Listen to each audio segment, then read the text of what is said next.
Good afternoon, this is Sean Golden with Golding & Golding, here to discuss the non-resident external account, the India NRE account, and how it's treated in the U.S. Baseline perspective, I start out all of my presentations just letting you know how the U.S. taxes, which is on worldwide income. What does that mean?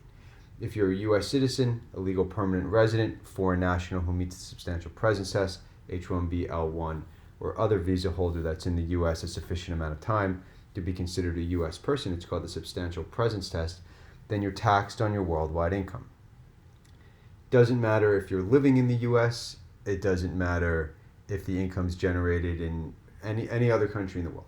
The U.S. is going to tax you on it and require you to pay income tax. Now, you may be able to dance around it a bit with the foreign earned income exclusion if you're working outside of the U.S., foreign tax credits if you're already paying taxes outside the U.S., but baseline perspective is you have to include all of your income. So what is an NRE account? Okay, an NRE account is a non-resident external account. Essentially, what's going on is the person, it's generally someone living in India, right? Let's say you're a U.S. citizen living in India, okay, and you're an Indian resident, and you've got income that's being generated from outside of India that you want to transfer into India. And so you would transfer it into the NRE account. Because of because of how most countries operate a resident-based taxation instead of citizen-based taxation, NREs for the most part are going to be tax-free. So the income, the interest that's generated in the NRE account is generally not going to be taxable in India. Put on the brakes though, because the U.S. doesn't do it that way. Remember, U.S. is worldwide income, right? So the U.S.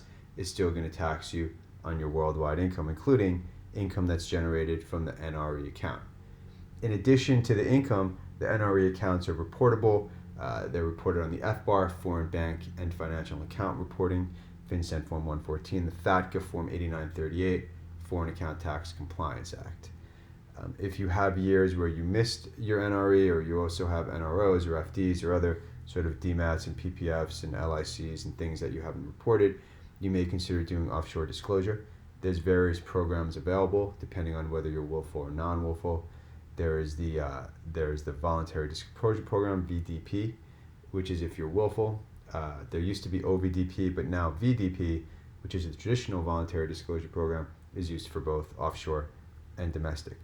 If you're non-willful, you're going to have a lot of other options available to you. Streamlined filing compliance procedures, streamlined domestic and streamlined offshore, reasonable cause and delinquency procedures. We have lots of free information available on our main website and our sub-websites. You can always reach out and schedule a reduced fee initial consultation if you think it's appropriate. Again, my name is Sean Golding with Golding & Golding. Thank you for your time. Enjoy the rest of your day.